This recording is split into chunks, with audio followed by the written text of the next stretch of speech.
Halo guys, kenalin nama saya Adit. Jadi kali ini saya akan menjelaskan tentang teks editorial. Jangan lupa like, comment, and subscribe.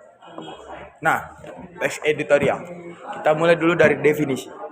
Teks editorial adalah teks yang berisi pendapat pribadi dari redaksi terhadap suatu isu atau masalah aktual. Isu bisa meliputi masalah politik, masalah sosial, juga masalah ekonomi. Oke, kita masuk yang kedua, struktur. Di dalam teks editorial ini yang pertama itu adalah pernyataan pendapat atau tesis.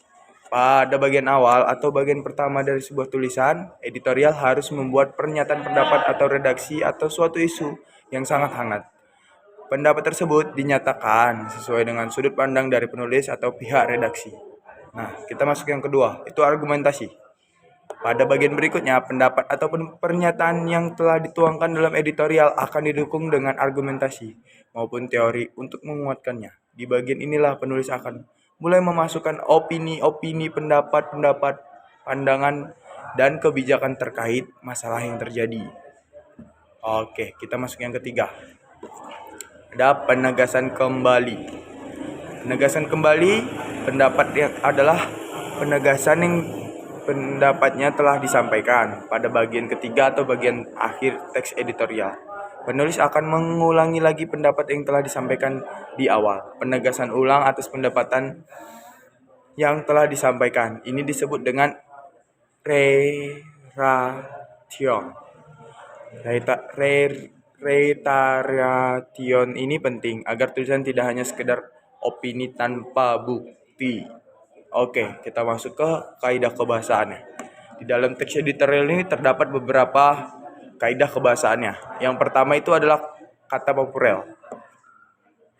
Kata populer adalah kata yang digunakan dan dipahami masyarakat secara umum dalam komunikasi sehari-hari. Yang kedua itu ada kata-kata petunjuk.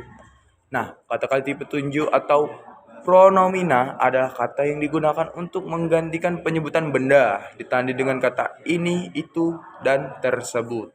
Nah, yang ketiga itu ada konjungsi kausalitas.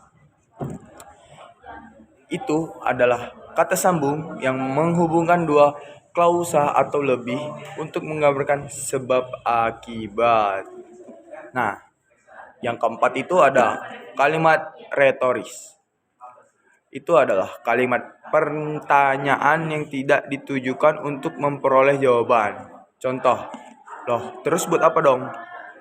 Oke, kita masuk yang kelima atau kalimat fakta. Adalah kalimat yang berisi informasi yang teruji sebenar-benarnya. Biasanya didukung dengan data berupa angka atau grafik. Kalimat fakta ini sifatnya adalah objektif dan menyatakan peristiwa yang telah terjadi. Nah, yang keenam itu adalah kalimat opini. Adalah kalimat yang mengandung pendapat, pikiran, dan pendirian dari si penulis. Dan kalimat opini ini juga bersifat subjektif, menunjukkan peristiwa yang belum pasti terjadi.